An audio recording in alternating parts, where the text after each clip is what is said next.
Monsieur le Président, Messieurs les Premiers ministres, Mesdames, Messieurs les ministres, Mesdames, Messieurs les délégués, je vous remercie de m'avoir permis de m'exprimer devant vous, ici, devant ce cercle de l'Arctique. La France, vous le savez, va organiser à Paris, dans 50 jours, la conférence sur le climat. La préparation de cet événement m'aura conduit à visiter le monde dans ce qu'il a de plus éclatant, de plus glorieux, et le monde aussi dans ce qu'il a de plus vulnérable, de plus fragile, de plus inquiétant. La route vers la conférence de Paris m'aura donc emmené aux Philippines, où j'ai pu constater les désastres provoqués par les tsunamis. Puis, je suis allé dans les territoires insulaires du Pacifique, menacés par la montée des eaux, dans les Caraïbes, où l'on m'a indiqué toute l'inquiétude qui régnait par rapport aux tempêtes. Je suis allé dans les déserts du Sahel pour constater que la sécheresse avance inexorablement. Et je suis aujourd'hui à Reykjavik. J'aurais pu néanmoins rester en France pour constater aussi les dérèglements climatiques, parce que chaque pays est concerné, même si certaines régions du monde le sont encore davantage. Ici, en Islande, et d'une manière générale en Arctique, vous êtes à l'avant-poste du dérèglement climatique qui sévit, au point que certains glaciers millénaires connaissent année après année un recul qui les voue à une disparition quasi certaine, si rien n'est fait, d'ici 100 ou 150 ans. Alors on pourra se dire que dans 100 ou 150 ans, il n'y aura plus de glaciers et que notre génération, celle qui suit, sera la dernière à pouvoir connaître cette merveille du monde. Tout à l'heure, avec le président Grimson, nous sommes allés marcher sur un sol qui était, il y a encore quelques années, occupé par un glacier. Devant nous, il y avait encore une masse qui fondait inexorablement. J'entendais le bruit de toutes ces gouttes qui témoignaient de ce processus. J'imaginais ce que dans 1 an, dans 2 ans, cette forme allait être ou n'allait plus être. Je me disais que là, je voyais un glacier et que demain, il n'y aurait plus rien.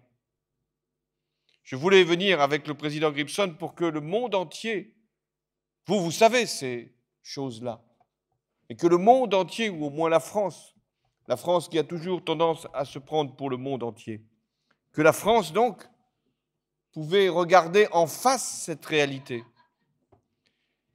qui ne s'écrit pas dans des rapports. Ces rapports existent, ceux du GIEC, et j'ai reçu à Paris le nouveau président du GIEC. Et je salue les travaux de tous ces chercheurs dans le monde entier qui nous ont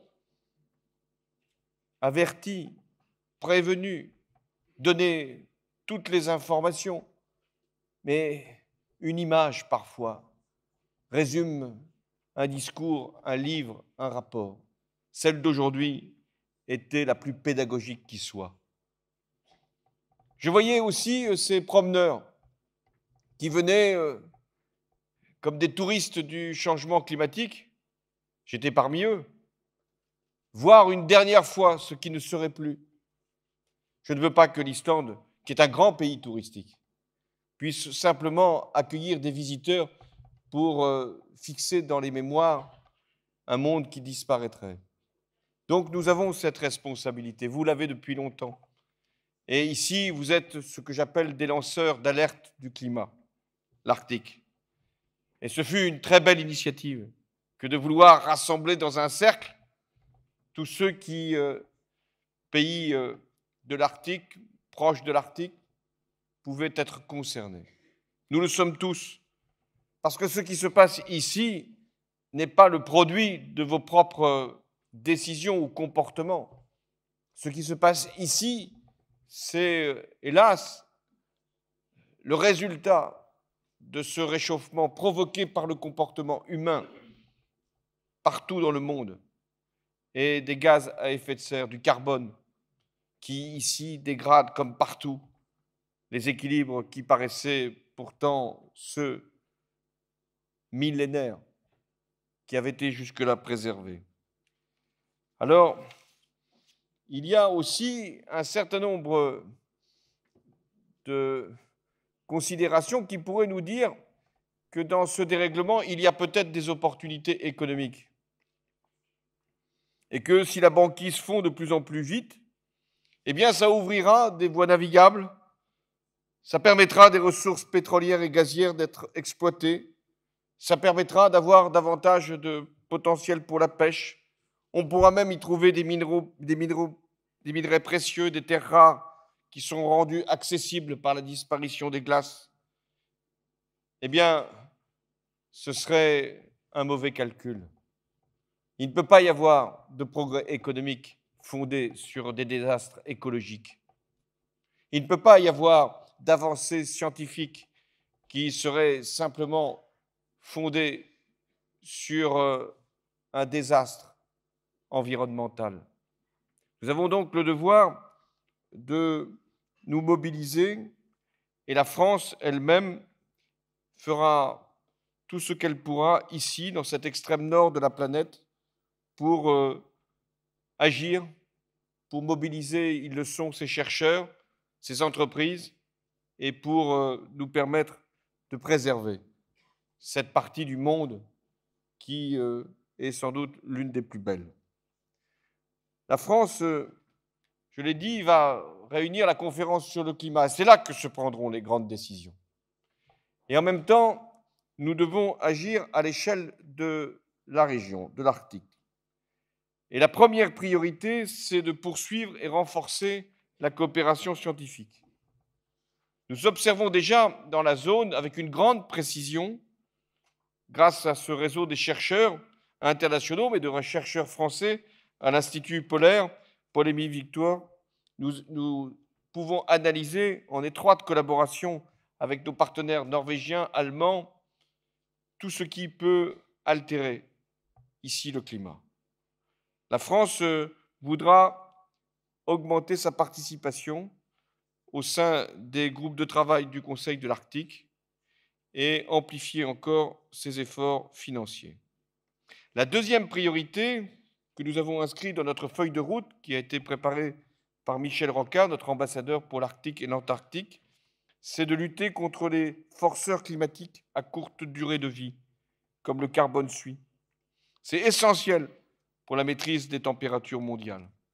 Enfin, il y a la question de l'exploitation des ressources fossiles de la région, et nous devons là aussi renoncer à exploiter une majorité des ressources connues et à éviter qu'il y ait des explorations qui ensuite donnent lieu à des exploitations.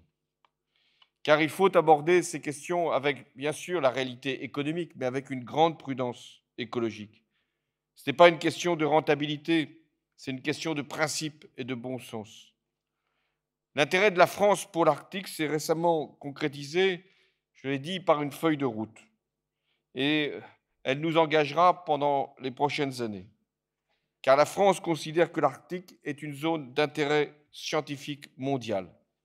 Nous avons donc mis en place un observatoire scientifique sur l'Arctique et nous voulons coordonner notre présence au niveau international pour qu'il puisse y avoir des chercheurs qui travaillent dans tous les domaines des sciences de la Terre, des sciences de l'environnement et des sciences humaines et sociales. La France ne considérera jamais que l'on puisse traiter l'Arctique comme un océan parmi d'autres.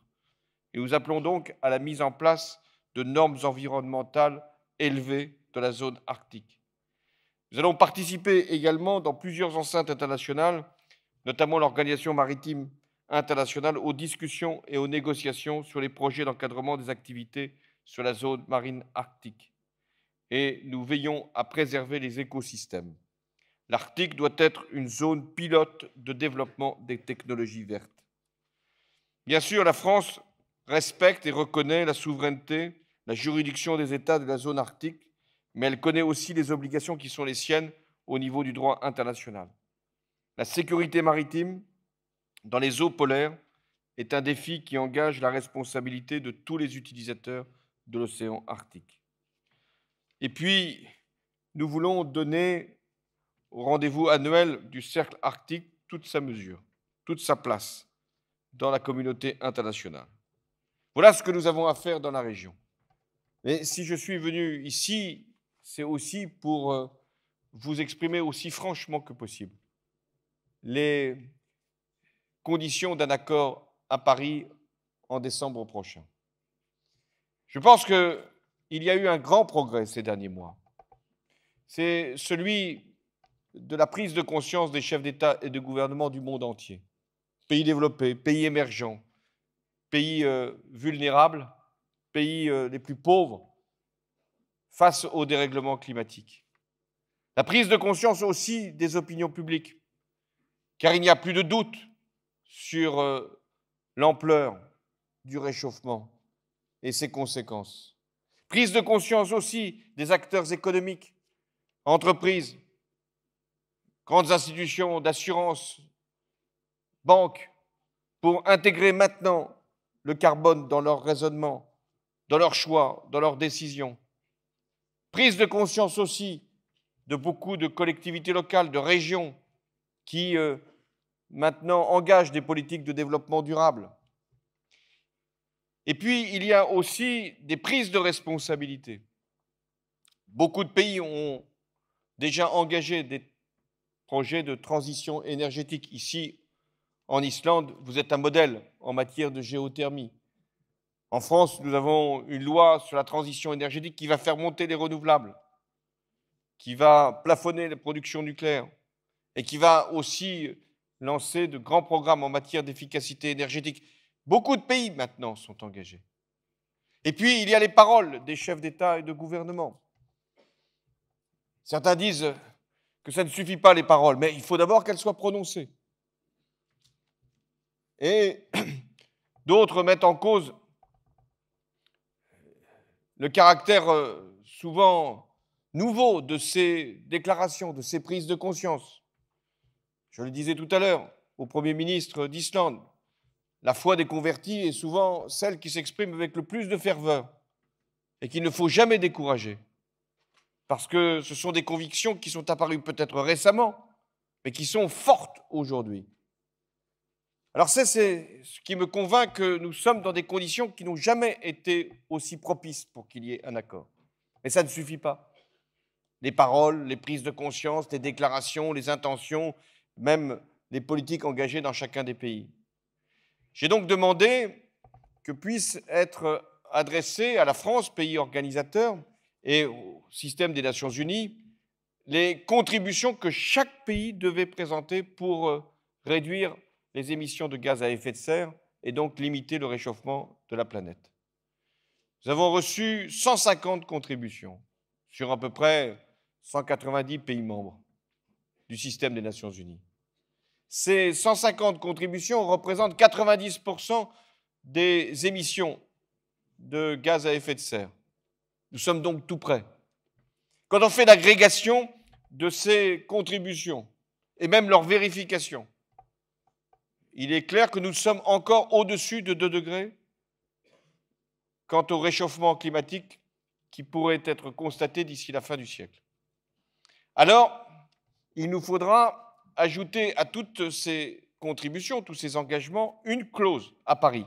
Et ça sera d'ailleurs le signe de cette volonté d'un accord ambitieux à Paris.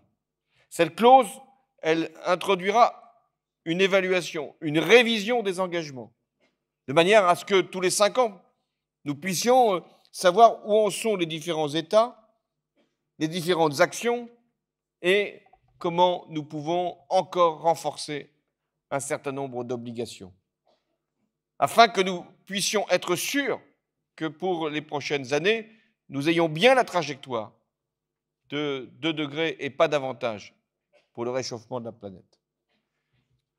Ensuite, il a été demandé de mobiliser des financements. Et nous avons repris le chiffre qui avait été indiqué à Copenhague, 100 milliards de dollars.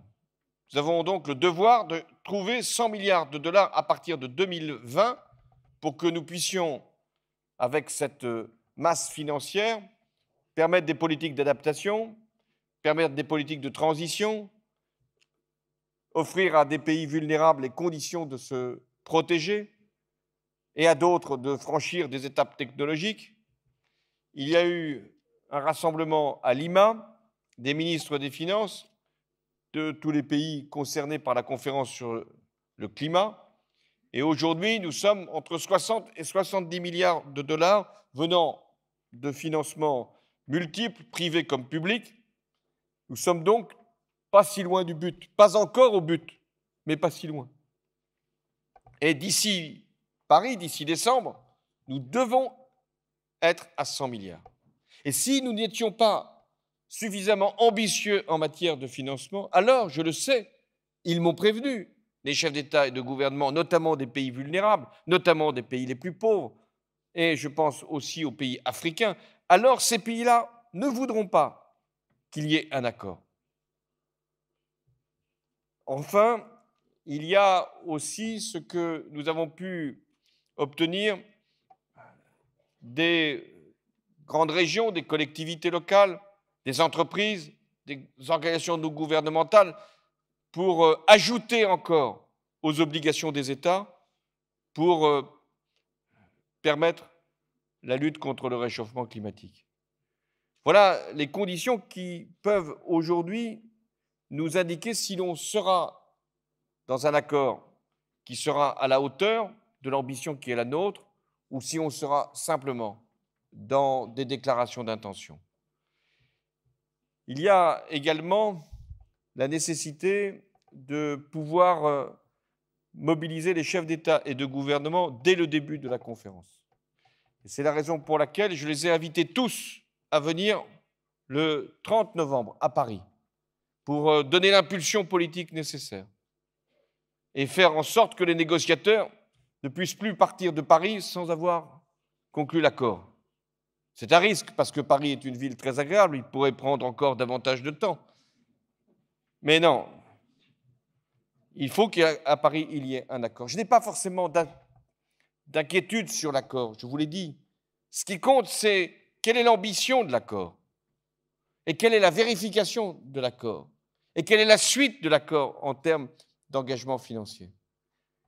Et nous devons aussi, à travers cette conférence de Paris, pouvoir dire à des acteurs économiques, financiers, qu'il y aura un prix du carbone, que nous pouvons nous organiser avec des marchés du carbone, que c'est déjà le cas sur un certain nombre d'espaces géographiques en Europe, même en Chine et dans certains pays qui ont déjà, ou régions eux-mêmes, fait un prix du carbone, pour que nous puissions donner ce signal